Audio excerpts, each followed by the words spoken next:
Hey guys, thanks for tuning in. Hey, do me a favor. If you're on YouTube, hit that like button, hit that subscribe button, hit that bell for the notifications. And if you're listening on Spotify, make sure you do that 5 star. Hey guys, today's episode is sponsored by BetterHelp. I don't know about you guys, but there was a point in my life where things seemed to be on a downward. I felt like everything was closing in. I felt trapped. I didn't know which way to go, up, down, nothing. I felt like I was a burden to my own family, trying to juggle business, home life, the way the economy was going, and taking down the business. But I was able to grasp on and spin that around thanks to BetterHelp. BetterHelp hooked me up. 5 minute survey on my phone. You could do it on your tablet, your computer, whatever.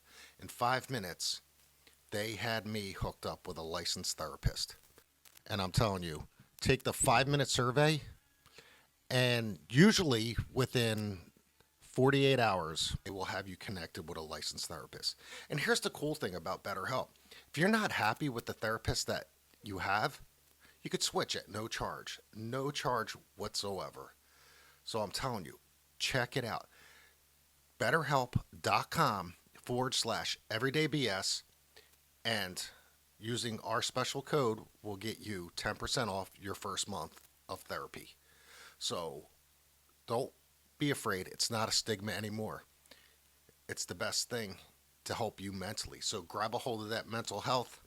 Check out betterhelp.com and get talking. Subject matter experts, but part of this whole podcast, quote unquote, tour is to kind of kind of show people. I've been out there doing this for a minute, so just showing people that we're affiliated, because obviously Andy's got an unbelievable following, so I watch a lot of his stuff, and it's yeah. phenomenal.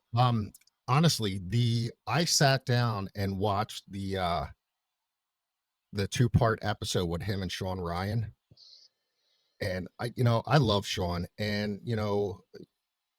Sean just comes from a whole different genre of just the whole military, the CIA stuff and whatnot. And I just the way he dives into things is phenomenal. And he doesn't give a shit.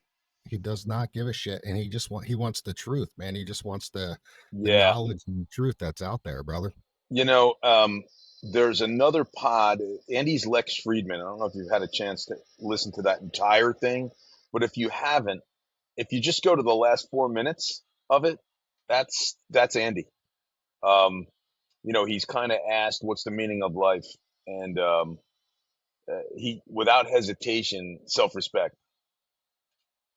And then he just goes around. He goes about telling the story about this, and I've been to this place too. It's an elite operators kind of club in Southwest Florida, and you're supposed to like sign the wall, write something that is important, your meaning, and then connect it to another meaning, another word on the wall.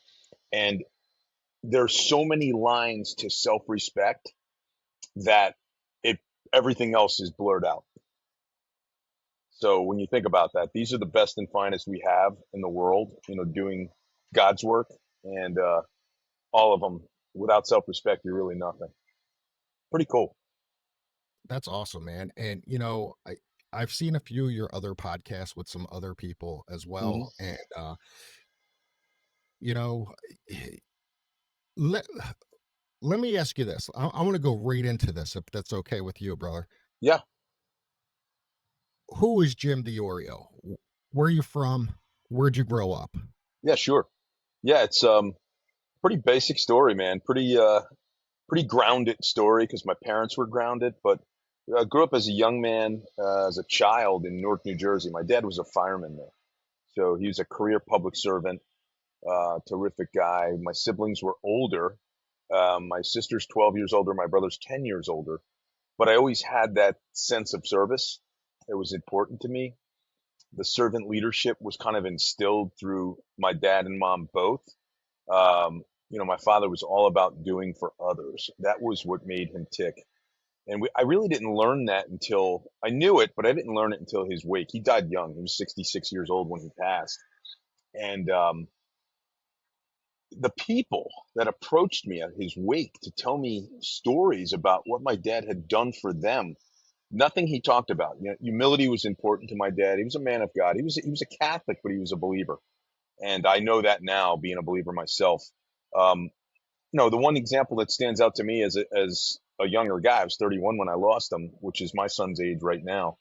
And I can't imagine not, my son not having me around at 31 years old. But we made it through, no problem. But this guy came up and said, "Hey, you remember your dad leaving early every morning for work?" I said, "I do." He said, "Where did you think he was going?" I said, "I figured he was just getting some extra hours in, kind of getting things done, um, something for himself." And he said, "Nah." So my dad was dying of cancer, and the only guy he trusted to shave him was your dad. So every morning, my father would go to this guy's house and shave a man who was on his last days and talk to him about things, talk to him about God, talk to him about life after and prayer and the power of forgiveness. And so we learned that, it was instilled in me, even though I won't say I knew that story until later, but that kind of thing was instilled in me. So it kind of led me down the path of West Point. So we moved to Roseland when I was in fourth grade, a smaller suburban town from Newark. Um, and West Point came on my radar through a call from their baseball coach who said, really like you to come up and visit. So I did, and I really fell in love with the place. And although I only played baseball for a year up there, it was a marvelous year. And I kind of fell in love with the whole West Point way of life, the regimen, the regimented days, the schedule, um, the doing something bigger than yourself. The group that I met there, who are still dear friends, going on 40 years later, more than 40 years, 43 years ago we met. Um, we still text every morning and all day long with a group of six of us. Some incredible people who have achieved along the way. I knew that I didn't spend time in the Army, obviously. Went into corporate America for a minute, realized that that wasn't going to be me. It just wasn't enough for me at the time. So got recruited by the Bureau and wound up entering the FBI in January 1998 and really having some incredible experiences. Again, camaraderie, not nearly as strong as the West Point connection, but pretty good. And after, retired afterwards and kind of floated around with the idea of this J3 Global, doing some private investigations work, what I do best and enjoying it, but still not fulfilled. And, John, it leads into the story of kind of my transformation. I've been divorced twice. Neither of them, neither of them very good. My first one was the mother of my kids, is the mother of my children. So we have a little bit of a closer connection now. We have a grandson, and we have another one on the way. It's very cool, and we can kind of just be in the same room now. It's not a big deal. And then I got married to a woman who is a 9/11 widow, um, and her kids. Got married to her kids. So kind of the opportunity cost was my children to kind of be the savior, come in and save the day. I'm gonna fix it. She had been married at least four times before. I'm thinking probably five, but I'm not sure if that one was a marriage or not. But it was certainly a long-term relationship, a live-in relationship. And I figured I'd be the differentiator. I'd be the difference. And it wasn't. It wasn't at all. So that's a divorce that I just kind of got over in the last 3 or 4 months. We're still dealing with some business issues, but um, when I think about the gift in that, the gift is that I turned to God. And the way I turned to God is interesting. I told you I was going to tell this story, but it's important because I'm starting to consider myself a true crime Christian, if that makes sense. I don't think there's anybody out there, John, that does this. And I really truly believe this. Finding the gift of God in everything that we've done, every investigation that I've looked at, every bad guy that I've locked up, every source that I've developed, every asset I've developed along the way, and in my work in the Bureau and my work afterwards. So again, getting back to West Point, one of my best buddies, a guy by the name of Eric Whipple, his wife Lori Whipple had suffered with cancer for the better part of 6 years, ups and downs, horrific disease, as we all know. Um, in the fall of 22, he called me and he said, "Hey, I just want to let you know, I'm placing Lori in hospice today." And it struck home. I was like, "Wow, oh man, hospice." I mean, except for Jimmy Carter, hospice kind of is a short term deal. Um, President Carter is actually rocking steady, which is amazing through his time in hospice. But my wife at the time, Sheila, she said, you got to go to that." And I said, "What are you, crazy? It's in Lincoln, Nebraska. I'm in New Jersey. How the hell am I going to get there? Here it is on a Monday, and we anticipated her passing quickly, and she did. She passed on that Tuesday, I believe. And I was like, there's no way I can make it there by Friday. How am I going to make it to Lincoln, Nebraska? I just was not moved to be able to get my ass off the couch and jump in the car, jump on an aircraft, and make a move out there. And one of my other buddies, one of my other West Point buddies, Stan Olson, he said, "Hey man, do you have the details, of the services?" And I said, "Yeah." And I passed him along. He said, "Hey, I'm going. I'm going from Chicago. I'm leaving from Chicago. If you want to go, we can go together." And I said, "Nah, I really appreciate it. Thanks, man. Give my best." And he said, "Okay, no problem. I really think you should go, but no problem. I get it. I understand. You're going through a lot. The marriage is deteriorating. It was a bad situation." Next thing you know, John, I'm in my car heading to Chicago, and I don't have any conscious memory of making that decision. I just know I was going, and I was listening to a couple books, and I'm like, "What the hell am I doing?" I got a 11 hour drive to Chicago. And then we have another 8 or 9 hour drive to Lincoln, Nebraska. Like, what am I doing? And I get to my buddy Stan's house. It was on a Wednesday. We had to be at the service on Friday night. He says, "Hey, stay here, stay overnight. Let's play golf tomorrow, and then we'll head out first thing Friday morning." So we did. We played golf the next day, and we talked about Lori. We talked about Eric. We talked about everything about how sad it is, how life changes, how it's so precious, and all those things that come with that. And then we jumped in the car on Friday morning early, like 5 o'clock in the morning. And Stan, who is a persistent guy, but just a humble man of God, and I kind of knew that, but I now realize how true of a believer and how faithful of a believer he truly is. And he just started to tell me some things about him. Hey, this had worked out great, and he's so happy that he has God and he has the Bible and he has the fellowship and he has the prayer in his life. And I was like, dude, listen. My life is terrible. I'm going through this, I'm going through that. I'm not healthy. I don't feel healthy. I don't feel motivated. I'm procrastinating. I have no patience with people. No purpose. Nothing really moving me. I don't want to. I don't really want to. There's nothing that gets me going at all. And he listened, and he kept saying, "Well, you can easily find Christ. You could start a walk with Christ right here today." I said, "Stan, I don't want to. I don't want to talk about it anymore. Just shut." Basically, I said to him, "Just shut the fuck up. I just don't want to talk about it. That's bullshit. Doesn't. There's nothing out there for that. This, that." And he's like, "Okay." And he listened the whole way, talked more, about prayer and his prayer group and his men's group and his church and, the things that he had found and the things that were important to him. I listened, but I fought everything. I fought everything. There was nothing. I was like, well, what about this? God wouldn't let this happen. How about the kids that get molested? How about this? How about that? The Catholic Church, and just fought it angrily, fought it. And we pull into our hotel at Hampton Inn in Lincoln, Nebraska, after this for 8 hours, 9 hours of this, just bickering back and forth to the point where we were both like, kind of F you, man. I think I'm going to jump on a flight and go home. I mean, I just don't want to be with you. And I really don't want to go to this wake, and I don't want to go to the celebration of life tomorrow. So he's like, "Well, I listened to all the things you said and the way you're handling your life." He said, "It sounds like it's working out great for you." And I was like, "Fuck you. Fuck you, Stan." You know? We went into the hotel room, put on our suits, headed over to this small Christian Bible church where Lori was going to be laid out that night. We walked into the vestibule, and I'm just angry. I'm angry. I'm just pouting and being my old self. And there's kind of a huge glass door series, pretty big, covered curtains. And there's a woman there, and she says, "Hey, just sign in. We're going to open the doors here shortly, and you can pay your respects." And so I'm looking around. There's probably 150 people, and I'm just like, I don't really know anybody, mad I'm here and standing distance from Stan. I don't want to really be around him. And the door opens, and my buddy Eric, he doesn't look at anyone else. He looks at me, and he quickly walks to me, wraps his arms around me, gives me a kiss, and he says, "I knew you'd be here."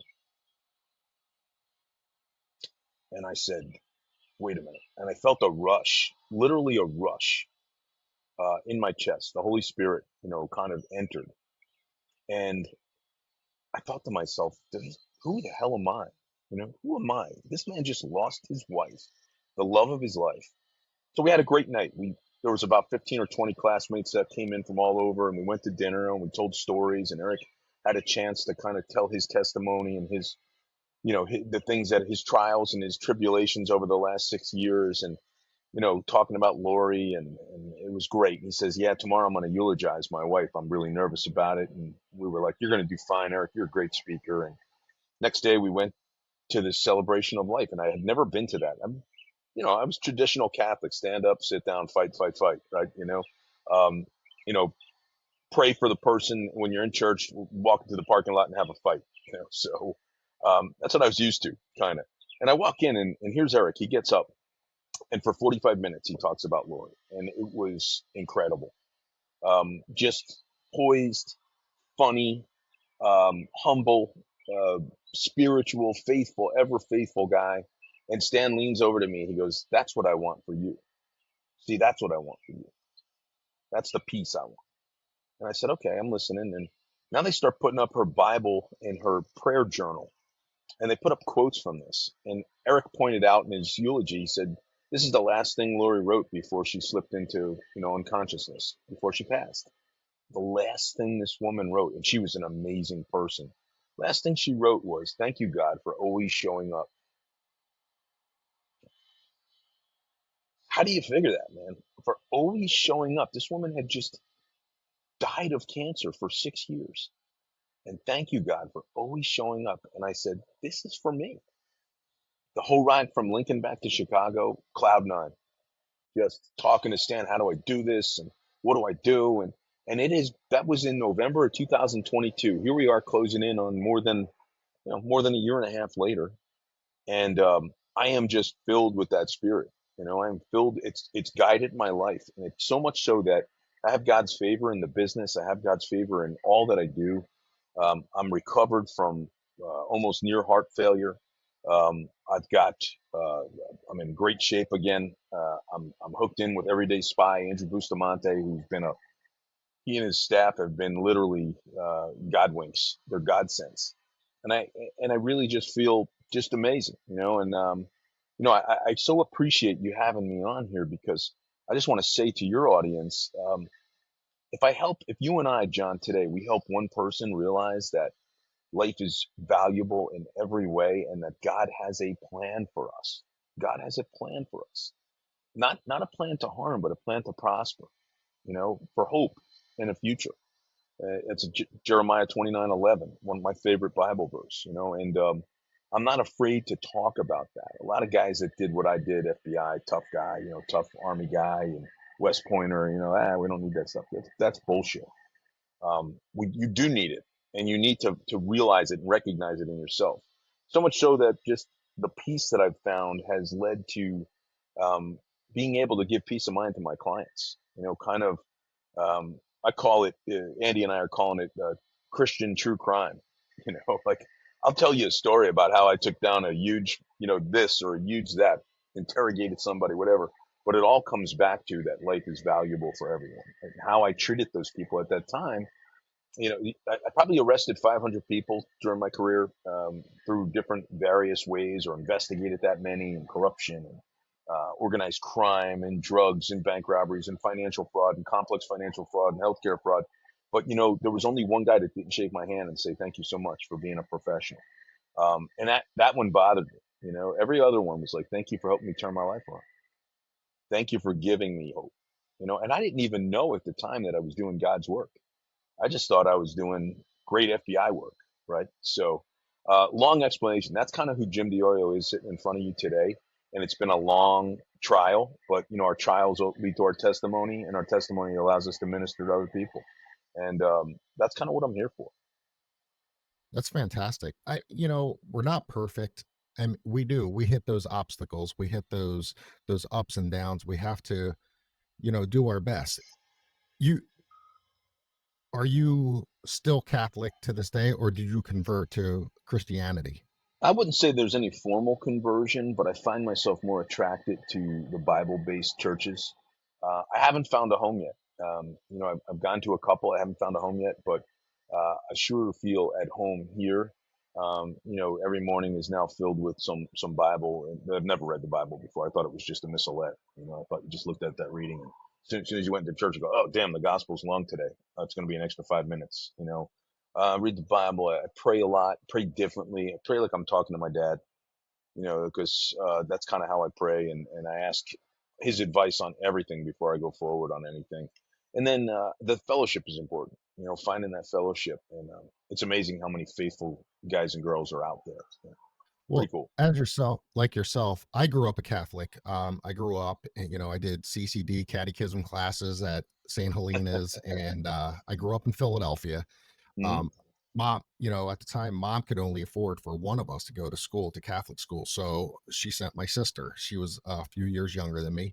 I stayed in the public system. My sister went to Catholic school, but every Tuesday, at 4 o'clock, I would go over from 4 to 7 and do the catechism class Yep. over at the rectory or whatnot. And I did that, and I did my confirmation and Holy Communion, and all that stuff. But Hmm. as I got older, there was a lot of change in my religious aspect of the Catholic Church. Yep. I some people can take this with a grain of salt, some could take it the way that they want to take it, but I got tired of giving money. I didn't understand why I had to give so much money at church every time just to talk to God, to pray to God. I didn't believe in that. And Hmm. it's so I kind of stepped away from the Catholic Church. Hmm. And then my wife now, Erica, is by far my best friend. It's awesome. Almost, we just celebrated 10 years of marriage this year. We've been together almost 13 years, Congrats. That's and huge. yeah, and it's, I hate saying this, but I've been married 3 other times. She's my Hmm. fourth and final, and Hmm. I'm done with it. And what's the old? It's cheaper to keep her, you know. That's the but truth. and, you know, but right now we were living in Michigan, and I started watching. This sounds so cliche and corny, but I was watching a lot of Duck Dynasty. We lived out in the country, Yeah, sure. everybody's Yeah, like, great "Oh, show. man." Yeah, they're like, "Dude, you got to check out the show, Duck Dynasty." I'm like, "I don't want to watch a bunch of ducks," and they're like, "No, no, no. It's a family from down south. They build duck calls," and I got into watching it, Hmm. and I got really hooked on their patriarch, Yeah. and so I started watching more of Phil's stuff, and I went online. I watched some of his preaching, his testimonies at churches and events and things, and it got me really drawn in. Then I bought his book, Okay. What's and that book? What's that book called? I think it's Unfiltered. Okay. I got to check that out. Yeah, I'll send you a copy. I got it Yeah. here. I'll mail it Yeah. to you. And I read his book, and I read it from front. I couldn't put it down. I could not put it down. Everything that he talked about, all the shit that he went through in life, I went through the exact same thing, almost identical. Wow. He owned the bar, I owned the bar. He did this, I did that. And I'm like, holy crap, man. And then It spoke so to you. It spoke to you. it it did. And so it Hmm. opened up my heart a little bit more towards God and Christ and whatnot. So my wife and I, we get married. So we get married in a small little community church in Hmm. Pinckney, Michigan. Hmm. And we got married in there. And after we got married, I went up to the pastor, Pastor Pat, and I said, "Listen, I need to get baptized." She said, "You come to Sunday service and I'll take good care of that." Hmm. And sure enough, me, Erica, and our son at the time was just a baby, went in there, and she called my name. I came up to the front of the church and she baptized me right then and there. That's And awesome. it felt great, you know, Yeah, of course. but I'm not perfect. I still have my ups and downs and go Well, through none of them, us. Well, that's you why know. God works through us that way. God likes the flawed, man. That's what He works with. I mean, look at the 12 disciples, right? I mean, all of them broken, and He brought them back. That's what He needs. He needs to work through that. There's only one perfect man. He died on the cross, and for us. So I get it. I get exactly what you're saying. I think our big thing is to be able to take that and convert it into something more in our lives. And it doesn't matter when you start. I'm 60 years old. I started over. I started completely over. It's the most incredible feeling. Funny you say you married this is your fourth marriage. I've had two, and I met a woman in an odd way years ago. Her son's at West Point. He's going to be a junior at West Point, and we hardly stayed in touch, but last fall we just reconnected. She had a long-term relationship that broke up. I obviously was divorced, and we've been dating now for the better part of, I guess, 9 months or 10 months. Incredible, like just a different person. I think we both, being married a few times, like we both have been. You talk about the other shoe falling, right? You're always waiting for the other shoe to fall. You're always like, oh, what's going to happen that's going to wreck this thing? But bottom line is nothing. Nothing's going to happen, because God has put this together and He wants this to work the way it's supposed to work, and it has been that way. So I love to hear that you're happily married for 10 years and you've got a person that's your best friend. Incredible. The only thing, John, the only thing that's bad right now is your damn Eagles jersey. You're making me so nervous. And you went and stole Saquon, Saquon. Yeah, you guys are gonna be tough. So I'll tell you a funny story about Saquon.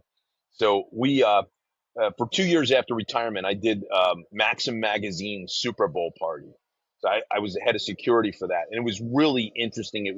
It was a great experience. I will never do it again, never, never, because those guys are just crazy, all of them. And the first one that I did was in Atlanta. It was the Atlanta Super Bowl. I think the Patriots won it. It was a really bad game. Might have been Patriots Rams. It was a terrible Super Bowl, but it was a great party.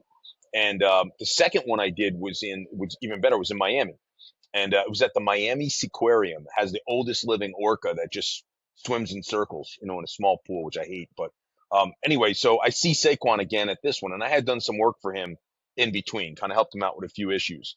So I'm he says, "What's up, FBI?" And I go over and I'm talking to him. He says, "You got to do me a favor."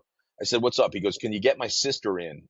I said, "Don't, you can't do this, man. Like we already have fire marshals that are one in, one out in this aquarium. There was already 6,500 people in this party. It was supposed to be 6,000. Everything was crazy. Post Malone was performing. So I said, it's going to be a tough run for me, man, to do it. And we can what the story I'm going to tell, a Giant fan and an Eagles fan can actually relate to this, and you'll find out why. So he says, there she is right there. And the aquarium has these huge wrought iron gates, and they're all around the entire facility, about 8, 9 feet tall. So I see her, and she's kind of a ways away from the entry. So I walk up to her and I say, "Do you have anybody with you?" She says, "Just one friend." I said, "Grab your friend's hand and you grab my hand." And I'm literally walking her down, wrought by wrought, down to the gate, and people are booing me. "You son of a bitch! What are you doing?" Blah blah blah blah blah blah. Anyway, I pass through the gate, and I don't know. There's just a tall dude standing there. He goes, "You've got to be kidding me! You've got to be kidding me! I've been waiting here forever to get in. You got to be kidding me!" So I don't address it. I just walk up, and as I turn around, Saquon's laughing. So I'm like, you really think this is funny, man? Like, you think this is what I spent 35 years in government service for? And he goes, "No, man." He goes, "Turn around." So I said, "Okay." I turn around, it's Dak Prescott. And he says, Saquon, without missing a beat, says, "Yo, this dude hates the Cowboys too." And that's just like, and we all just started laughing. It was incredible, And then he's like, he kind of put his head down. I walked over. I said, "Come on, come on in." So I let him in, and that was it. But I think you and I could definitely appreciate an anti-Cowboys sentiment.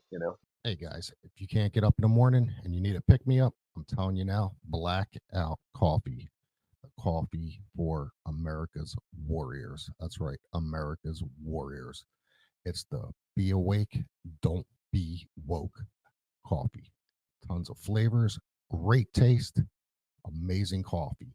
So go to www.blackoutcoffee.com and at checkout, punch in everyday BS. That's right, everyday BS.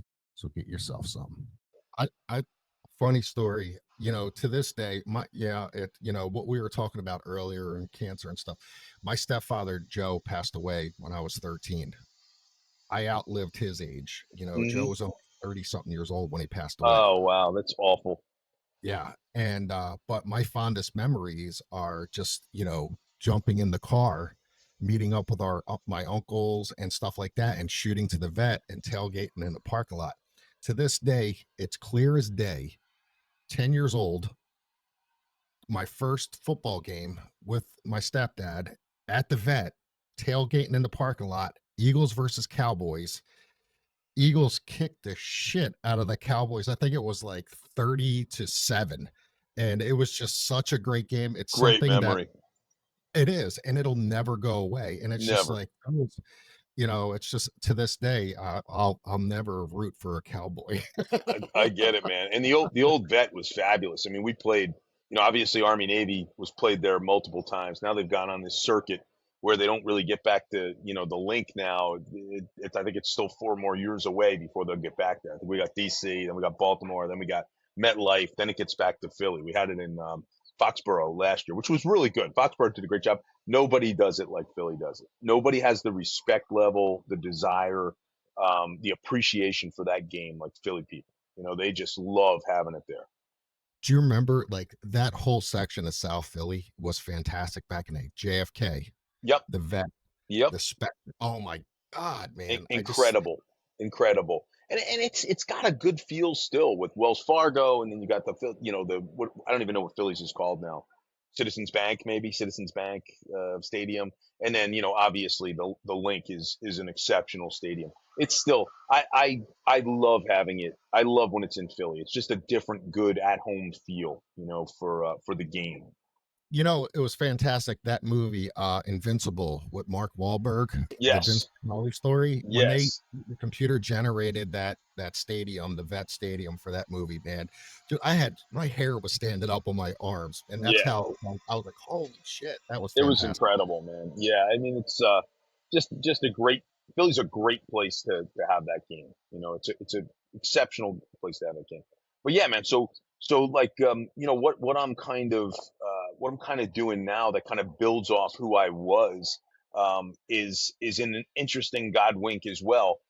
Last August, so August of 23, almost a year, and Bustamante and I had done some podcasting together. We had been on Julian Dory's show. We had been on Danny Jones' show when it was Concrete together, and it just seemed like there was a nice, synergy. And Andy's one of the smartest dudes I know. The guy has taken his company, Everyday Spy, from just a mom and pop operation. He and his wife Jihi run it amazingly, and now it's a world renowned company. And I've been a part of that going forward. So we do a lot of cool things. We do these seminars. We're doing one in New York City this weekend on Saturday. We've done them in Vegas. We're going to probably wind up doing them in LA, even overseas, down in Miami. It's just amazing. We bring in speakers. I'm one of those speakers. Andy's one of those speakers. And we talk about how you can improve and break barriers in your life, no matter what you do for a living. It doesn't matter. And our audiences, our client base is so diverse that there's something for everyone there. And then we do something called OpDef Live, where we talk about the basics of self-defense, of defensive tactics. We use non-lethal weapons. We show them how to use this thing called the Burna. It's an amazing product. And then from there, it's just a matter of now, how do we help people solve those issues that are bothering them, the things that keep them up at night in the world of security, in the world of espionage, in the world of how to move your company forward using tactics that Andy learned in CIA, I learned in FBI, and we bring some incredible people in. So together, it's been just a powerful piece. We could do more together. We could see more people. My network, his network, my skill set, his skill set, our other subject matter experts. We have an amazing president and CEO. We have a staff that's beyond. I wear this shirt proudly. I mean, I was going to put my Army, go Army, beat Navy, or J3 Global shirt on, but I'd rather have this shirt on because this is where it's at right now. And there's haters out there, right? You know that, John, better than anyone. The more haters you have, the better you're doing.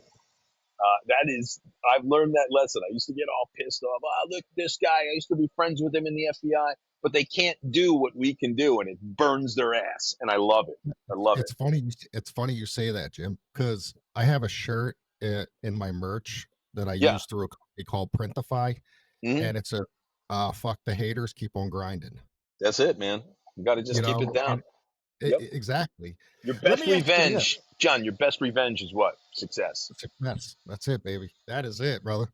Hey, let me ask you this: so, within the last 5 to 10 years, the way everything is moving, a lot of people, the online, the cyber, the security and whatnot, what's the ratio of like more companies joining in, and what you and Andy are doing online to protect some of these major corporations and companies? Is it like a big thing now? I mean, how huge is this? That's a great question, and I'd say that it's you've got we fill a need, we fill a personal need that no one else, I won't say has the capability to do, but has the patience in a world where profit is everything, right? Money's everything. So you look at the big companies, you look at the Kroll's, you look at the T&Ms, you look at the control risks, you look at those CrowdStrike, you look at those bigger companies, it's all about volume, right? So I'm not going to sit, an employee of control risks and I get an assessment that I must do on an entire company and their facilities and their people. I'm not going to sit with that CFO, with that CSO, with that CISO, with that COO, and I'm not going to sit with them and say, listen, here's how to make yourself better first. Here's how to get yourself off the X from being a target so that you can do more for your company or you can do more for your family to the high net worth folks. We solve problems. We still are small enough, big enough, but small enough where we solve personal problems and we help peace of mind, right? The big thing for me is if I can take you as a client and I can get your peace of mind to a level where you can do what you're supposed to be doing to serve the world, to be that servant leader. If you're sitting up at night thinking about the fact that you have a bully, a cyber bully that's destroying your reputation, and that's all you're thinking about, well, you're not doing what you're supposed to be doing, which might be a major breakthrough in an organization for an industry. So if I take that away from you and I can make you better and more secure, doesn't mean you have to be the best. I say it all the time. I live right near the ocean here. You don't have to, and we say this all the time in the company, you don't have to outswim the shark. You just have to outswim the guy next to you. That's it. Can't protect everyone. I can't. I can't do that. But I could certainly protect the people that I care about and the people that hire me to do that. So I think your question is so timely. There's a lot of pretenders out there. There's a lot of imposters, and I suffer from imposter syndrome. I don't know why people are coming to me. I really don't, but they do because they trust me and they know that I'm a man of my word. And you can, a lot of good people with great intentions. You have to get results. That's it. You have to do what you say you can do. And if you can't, you have to have the courage to be able to say, I can't do that. Not going to happen. And so I think that's the difference. And that's the niche we are filling. Yeah. Now, with you and Andy, coming together on the Everyday Spy and doing this stuff, how your outlook and your goals for this, are you guys looking to push it to a whole next level, or are you guys just wanting to stay at a smooth level line, or are you looking to get? From my perspective, I'm here to be a subject matter expert for him. I'm here to provide him with my skill set. He has a vision for the company, for himself, for all those that are moving forward together. I don't really get involved or even want to really know about that. All I want to be able to do is to do for Andy what he's asked me to do while maintaining my own company, while maintaining J3 Global, which is very simple. J3 Global, we protect assets, we protect physical, items and do physical security, we do cyber security, and my bread and butter, man, we do discrete internal investigation for people who really don't want anyone else to know what's going on. That's my bread and butter. FBI, Federal Bureau of Investigations. It's not Federal Bureau of Administration, So that's kind of what that's that's why this is so attractive to me, because obviously we share clients, obviously we make introductions. Andy is a master in a lot of things, but he's the most focused.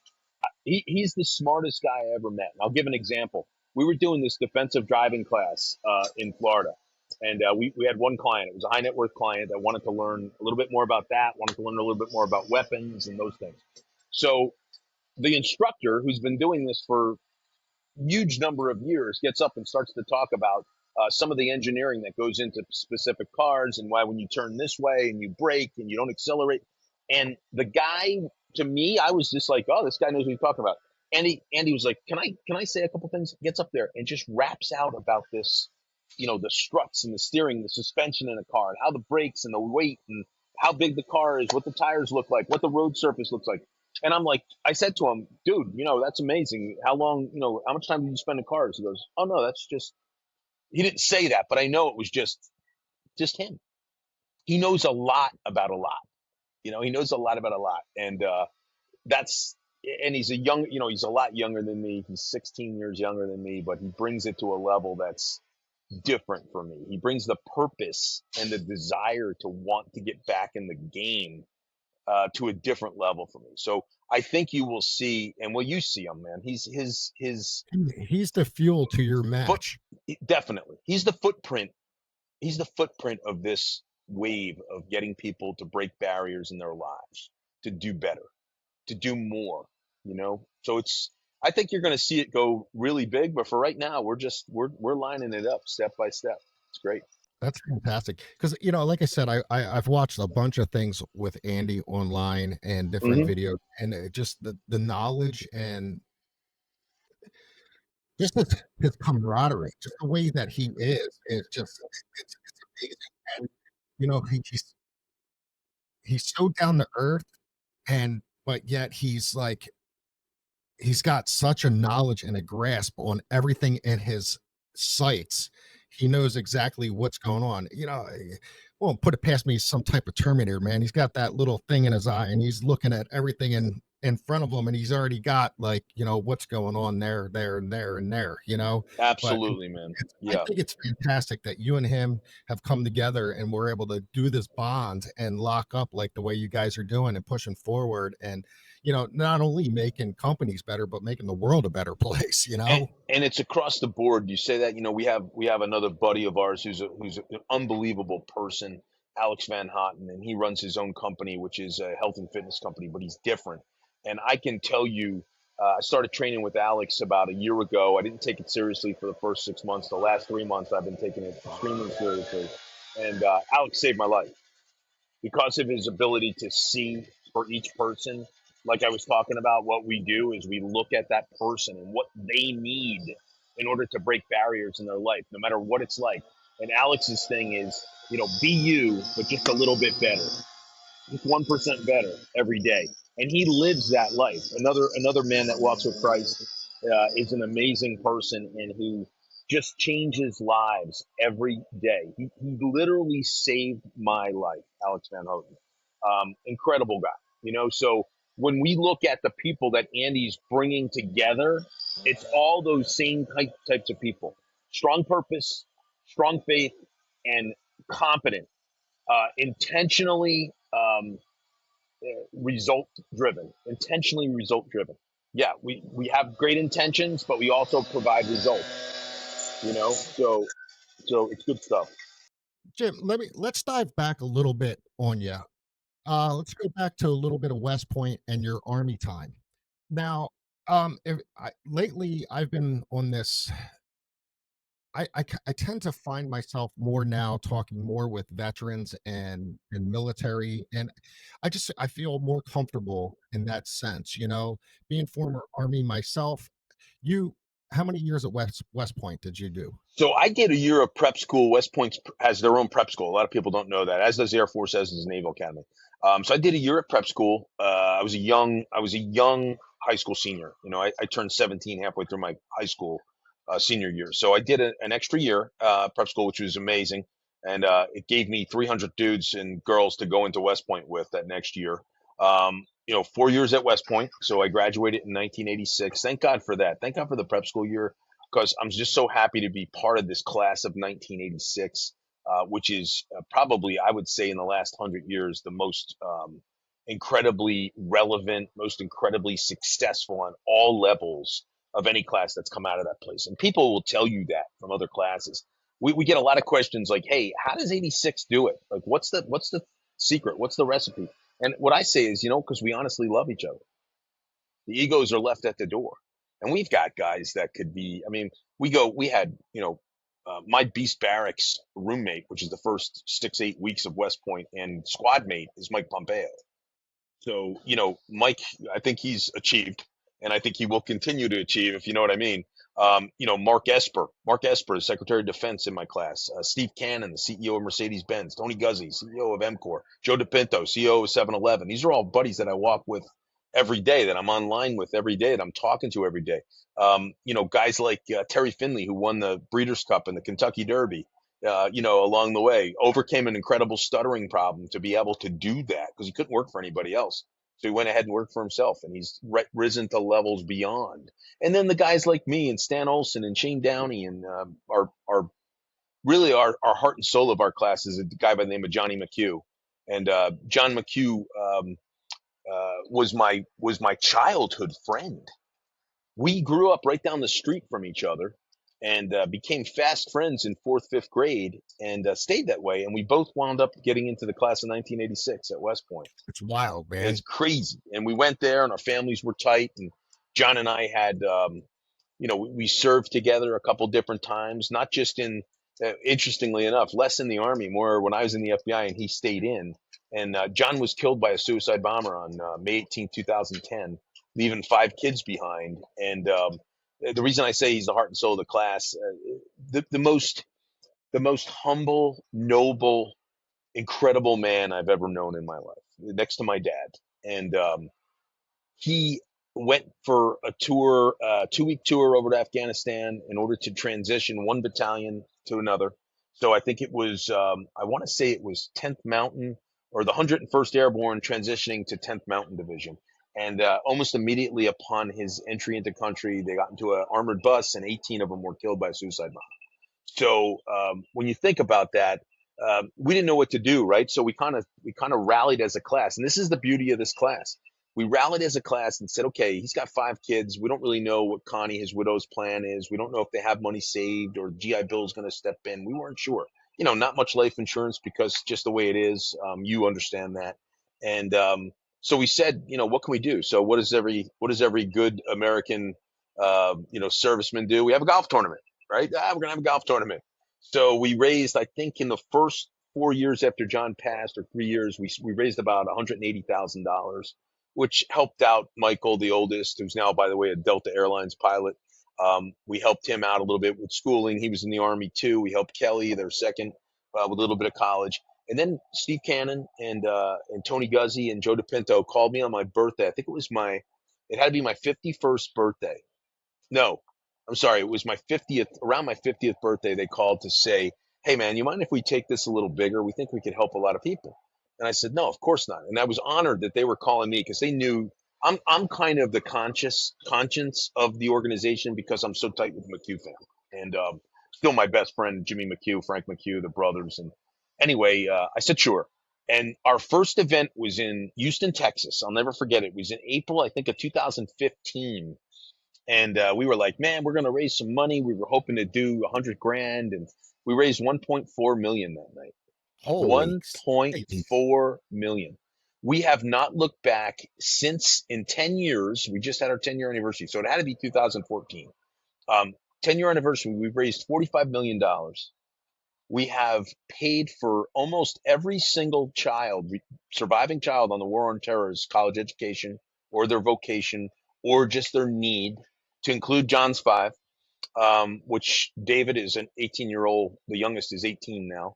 And it's just been an absolute, I can't even say labor of love, because it's not a labor. It's a love fest, where we get together.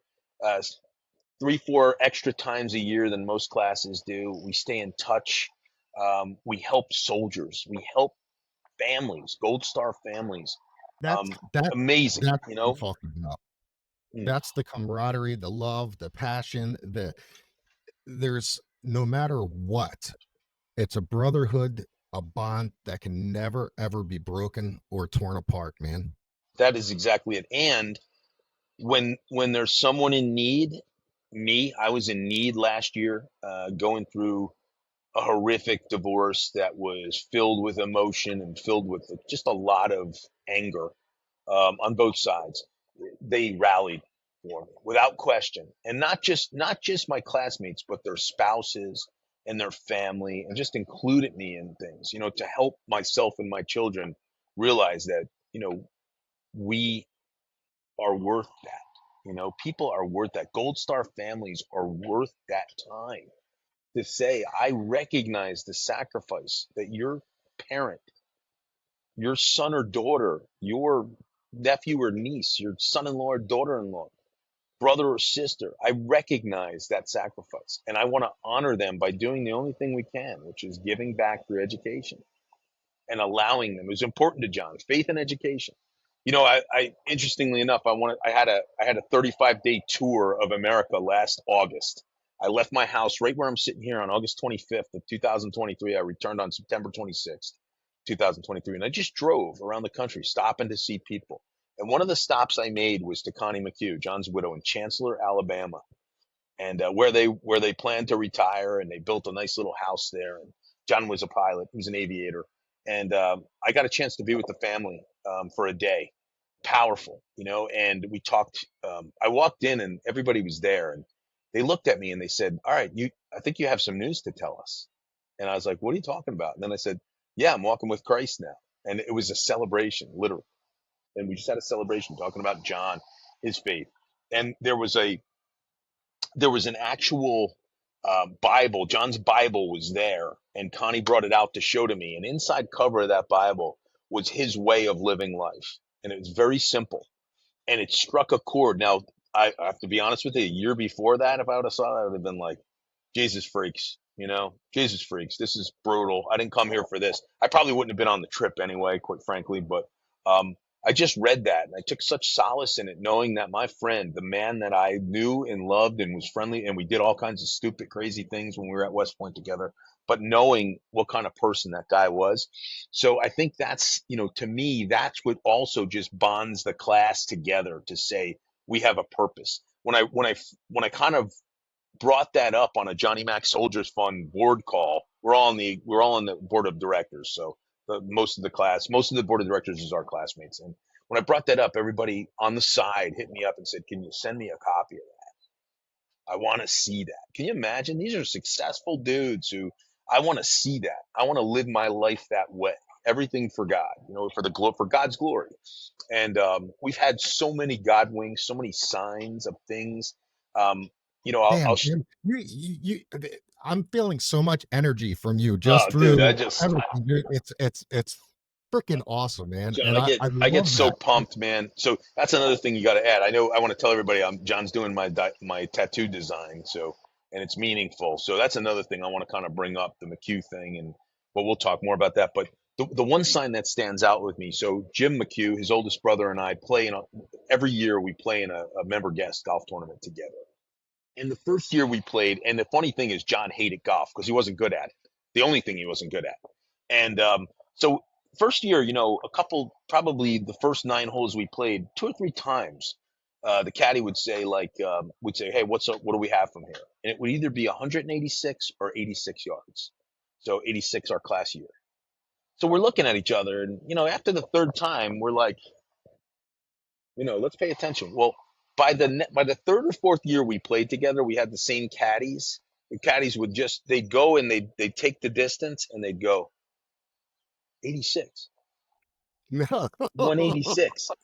And Jimmy and I were just like, and we wind up playing really well, but it was kind of like, that's the kind of God wink that John's always kind of bringing to us, things like that, making us feel better about who we are and what we're doing. So just a magnificent class, a magnificent experience at West Point. Listen, there's so many there's so many heroic men and women that you've had on the show because I've watched, and Sean Ryan has had, and I don't. That's not me anymore, man. Like my humility is my superpower. You know, and so I don't talk too much about those things because there's some things that still I got to be careful about talking about, and but I just take I take my West Point experience, my Army experience, my FBI experience, my national security experience, and I say, man, I am just so blessed to have these men and women in my life, that walk side by side and that shoulder to shoulder. It's Well, see, amazing. that's the thing now is, I've been trying to find, I guess you can say, my niche and Hmm. talking to people, and there's so many amazing podcast hosts out there. I mean, you're very close with Julian Dory, fantastic podcaster. I mean, his Unbelievable. long form. I mean, the kid has got it together. He's got it down pat. And I've watched his show. I've watched Danny Jones. I've watched the GOAT Joe Rogan and whatnot, and Joe and all these, they get into something. I found my niche. I just enjoy talking to veterans, to past military, like I was telling you, and whatnot. And there's just something about it. And it's not so much I want to hear what they went through, but I want to hear about what they're overcoming, where they've gone, how they got there. What are your thoughts on, PTSD and kids today getting into the military? What do you see? What is happening? That's the thing that I'm diving I more love into. that. And I feel that I just recently did one with Vincent Rocco Vargas, and Okay. Vinny, phenomenal guy. We talked a lot. We talked majority on the border crisis, Hmm. and the thing that hit me the most is, I've watched some documentaries on that, and it's not so much about being illegal coming across. It's the mothers pushing their kids through barbed wire fences to get to a better chance at life. And that's what strikes me, and it hurts me because, you're a dad, I'm a dad, and you see things like this, and it's like, you always want what's best for your kids. And just the way that the world is going right now, it's freaking scary. It is, John, and when I think about that continued service and the generations that are here, that are they get a bad rap. They get this entitlement rap, and social media, and that's all they do, and life is great and grand. But then you see the gems, and I have a chance to see the gems. I still do some field force work for West Point here in New Jersey, which is really just a mentor to guide young men and women through the admissions process at the service academies, which are very different from your other kind of organizations or colleges or academia in general. You're not going to see a lot of protests and lighting things on fire and flipping cars like these friggin' idiots in the Ivy Leagues. But what you'll have is yeah, but what you'll have is kids, like I went to dinner, honor of my life, a young man who went through, talk about grit. He got let go from West Point as a freshman because of a medical situation that he was unaware of. Nor in West Point, kind of Army doctors kind of screwed up going in, and then he left, and he was treated harshly, and he almost thought about giving up. And the next year, they readmitted him because they had rectified the situation, and he did an unbelievable job. He's actually going to be a military intelligence officer heading out to Alaska for his first assignment. And about 3 or 4 months ago, he called me and he said, "Hey, Mr. DiOrio, I got a question to ask you." I said, "Sure, Nick." And he said, "Would you commission me?" I said, "What do you mean?" He said, "Would you swear me into the Army on graduation day?" And I said, "Yeah, you know, absolutely." And I did it on May 26th. We had graduation at West Point, and afterwards, I had a chance to commission him and talk a little bit about him and what kind of grit and resiliency he had. And last night we went out to dinner. He's leaving. He's leaving for his military training in a couple of weeks, and we went out to dinner. And I just had a chance to kind of talk to him and his parents. With my girlfriend, Kristen, and I went out. Who's raised three incredible kids. The oldest is who's going to be a junior at West Point right now, and another kid that I mentored through the process. And it just is like when I see those gems. And I still see the kids that are at West Point and Annapolis and Air Force Academy and Coast Guard Academy and Merchant Marine Academy and all the ROTC kids and the kids that want to do more. They want to serve. They want to do something bigger than themselves compared to some of the kids that I live on the beach. I work my ass off, but I live here on the beach and I look and I'm like, does anybody work anymore? Anybody? Does anybody work? I'm not talking about your college kids who are hustling around here and waiter and bartending and do what they do. I'm talking about 25, 26, 27, 28-year olds that just wait for mommy's and daddy's money. Just wait around. Like, I'm not going to do crap. That's, to me, that's frustrating until I look at the kids like Nick last night. And I look like the kids like Alec and Sarah and Cameo and, all of those kids, Seamus, who's flying Apaches. These are all kids that I feel I had an influence on. And because West Point's not hard to sell once you understand it.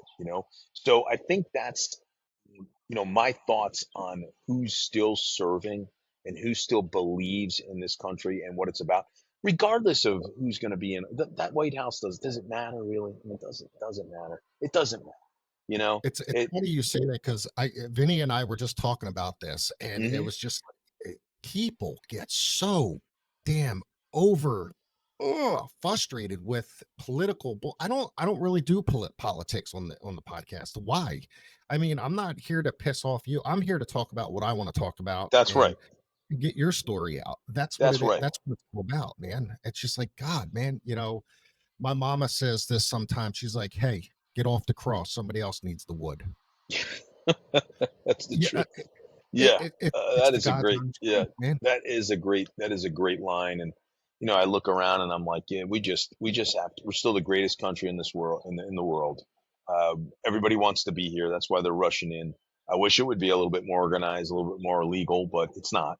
And so we have to deal with those issues. And, at the end of the day, people talk about how, the Chinese are taking over. They play the long game and they've got better quantum computing than we. Yeah, they do, but they're not Americans, and they'll never be Americans. They'll never understand what it's like to live in this country and come home. I've traveled the world. I've come home from assignments and I've literally kissed the ground, and realized that we are fortunate. That's the other thing about Everyday Spy. We have these seminars and these VIP experiences with people and clients, and you meet guys and girls and you say that are foreign born, that have made it here in America. And when they talk about the work ethic and they talk about the chance that they have here in this country that they would never possibly have in their country ever. And you just it's a bright light. It's an absolute bright light watching these people. And that's the other thing about this company with Andy. There are so many diverse people that come to these things and that are clients of ours, and to see how they truly belong. They feel like they belong. I can be somebody. I can be somebody here. We need to get back to that as a country. You can be somebody here. It's not about TikTok, social media, Facebook, Twitter, Instagram. It's not about that. Who's an influencer? These idiots, these friggin' idiots that are, I'm an influencer. What are you an influencer for? What are you doing? You're doing for yourself. You're not doing for anybody else. Do it for somebody else once in a while. That's what I wish we would get back to. Yeah. It truly is sad, that, I mean, Christ, look what Biden, or what's the bill they just passed, the draft that's going to be going again. Yeah. And Yep. It's like registration or whatever it is. Yeah. Yep. And it's, it's just sad that the way kids see things today, because they're the propaganda of stupid shit that's on freaking online, and the lack of understanding, right, John? It's the last thing you hear or read. It's their opinion is the last thing they hear or read. Be an independent thinker. Think about things. AI is destroying that, man. And I hate to go down that path, but hell, I can throw in right now. Tell me a story about John Campbell's podcast, and they're going to print out 75 things that you said, and I can just say, "Oh, I know John now. I know who he is." No, you don't. You have no idea, because you haven't sat face to face with him.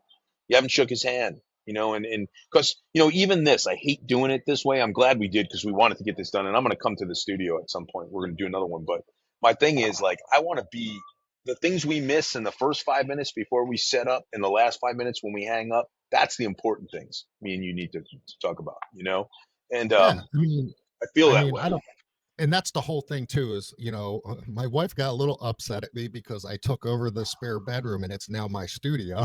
you know but and it's just like, I'm set up here. I'm bringing more people here. I just had a retired Lieutenant Colonel Oakland McCall here. Okay.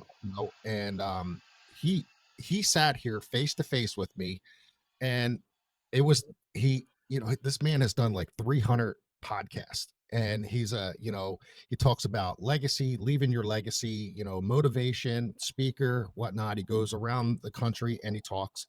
He said coming here, sitting here face to face with me was by far the best thing he's ever done. It was the greatest podcast he's done because you get to you feel that energy. You feel very Definitely. more connection, like a bigger Def- connection than anything else.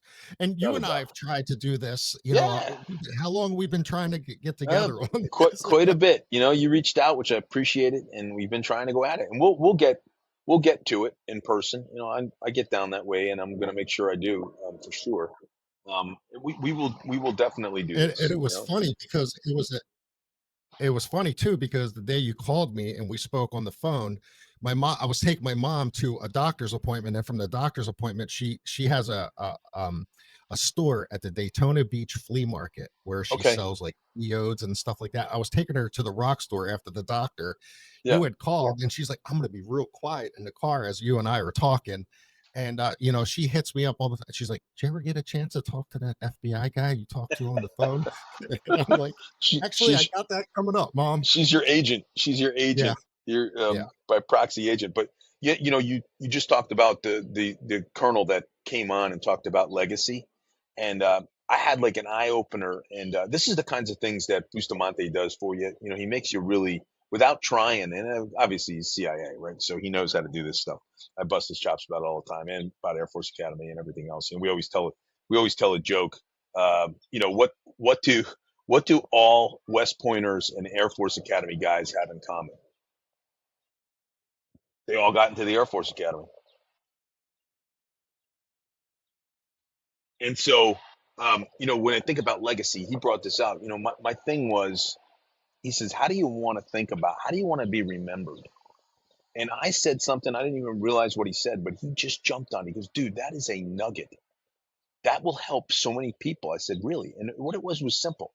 When I look at my grandson, he's two and change. He'll be I think 27 months, 2 years and change, and he's funny, and he's just an inclusive young man, and he's great. And I said, you know what I think about Andy when I saw him for the first time, amongst other things, he's my first grandchild, and I said, someday there's not a lot of people I could say this about because I just don't know. I might walk to them, they might walk to me, but that boy will walk to my coffin. What do I want him to think?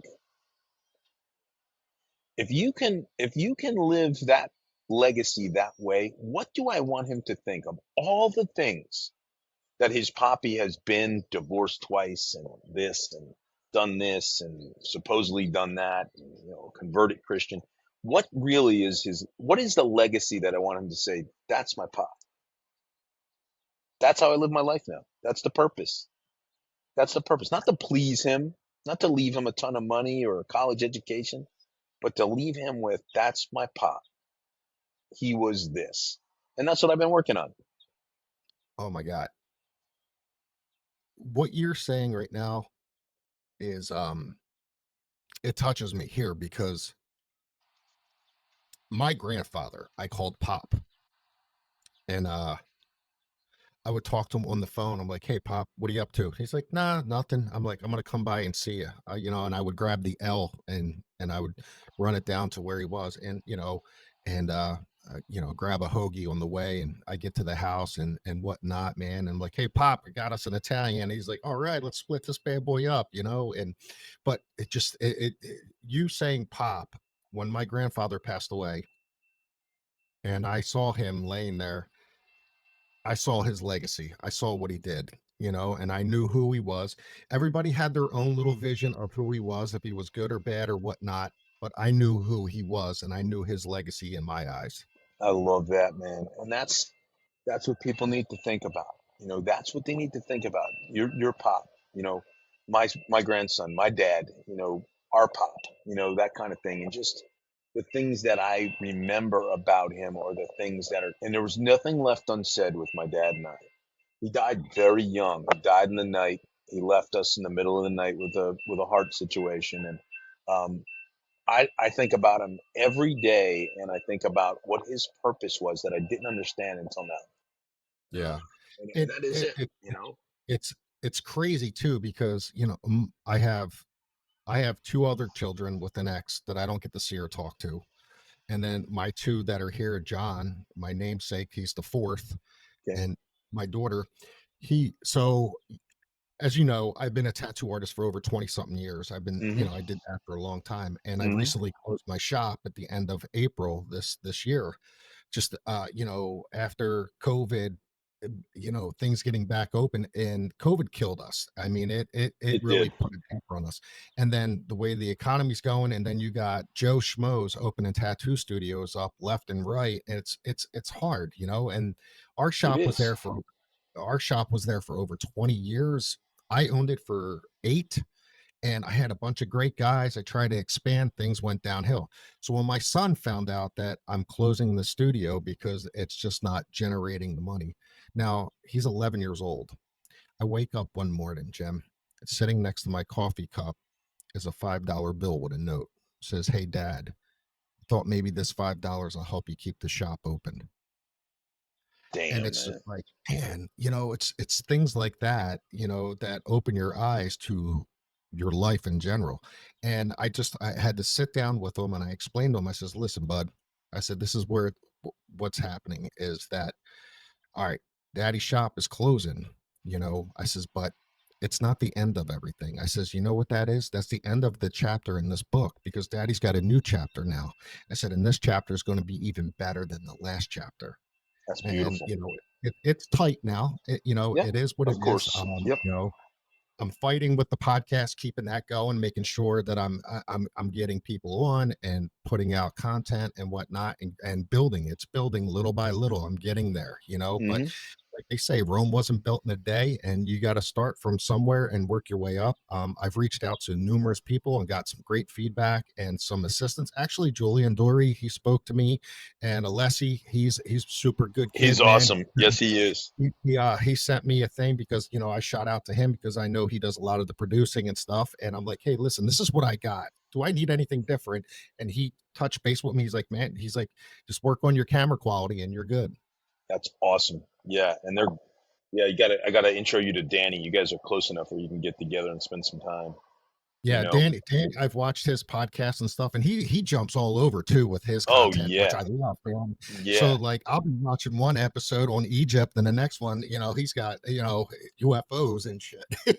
yeah. He can. There's He nothing brings wrong it. with Yeah, He he does, brings it. brother. He brings it. But You know. Jim, I'm so happy for you on everything that you've gotten and have pushed through, and just know, man, that you've got a good light ahead of you, brother. And Thank you. you have a good aura around you, man. You've got amazing friends and family. And what I see now from your earlier podcast to the way you were talking now, I can see a different Jim DiOrio. Thank you. I That really means a can. lot. And it's nice, man. And it's nice to know that you and I have reached out, we've talked, and now that we're, connected in a weird sense. And like I'm gonna tell you this to you right here on this episode. You ever need anything, man, just give me a yell. Thank you, brother. Yeah, and I will, and I feel the same way. Likewise, and Yeah, I will definitely, get to man. see you for sure. I will come and see you. I Oh yeah, promise that. we'll We'll get get this it. to happen, We'll get brother. it done. It's. I'll leave. I'll kind of leave with one thing, and that is just know that you're never alone. No, The audience out there, you're never alone. And it sounds, it sounds far fetched sometimes, but you're never alone. God always has you. He's ever faithful, even when you're not. And if I could help anybody along the way, John, anybody wants to reach out, my Instagram is up, and I regularly get DMs there, which is mm, how you and I connected. Um, I'm in the process of building out a new website with a young man who's extremely talented, and he's only 20 years old. It's funny, but he's good. And look for me on. I got a newsletter coming out starting I think next month with Everyday Spy. That's going to be Awesome. real helpful and practical. And yeah, man, I'm just Well, happy to be what I here. need from you is make sure you shoot me all your links too, because I will have everything linked up in this description. So I this, will. the video will be on YouTube and on Spotify as well. So all your Absolutely. links and everything will be on there, brother. I appreciate that. I'll definitely make sure to keep you updated on the new website as well. But Heck yeah. look for me. I think if you look at my Instagram, my personal, it's Jimmy D0927. So Okay. um, and that's pretty easy. And then J3 Global, you can look for me there too, or Everyday Spy, whatever. Um, just look for Bustamante. I'll be the guy carrying his bags. So It's so weird. You got the clean bald head, and he's got that long flowing locks, man. I It's could have I That's a could have had that, combination. man. I could have had that. I traded it in for height. Yeah, Five there you five go, brother. 5'8". So Awesome. but yeah, feeling good, man. I can't wait to do this again. Thank you. Thank you, No, thank you, thank you, thank you, brother, man. from the bottom Yeah, of my heart. it's Thank it's you. been great. And I appreciate, everything, what you're doing, how you're doing it, and I'm praying for Awesome, you, man. man. Thanks, brother. You bet, man. Awesome. Well, to everybody watching, thank you guys so much for tuning in, and you know, love you guys.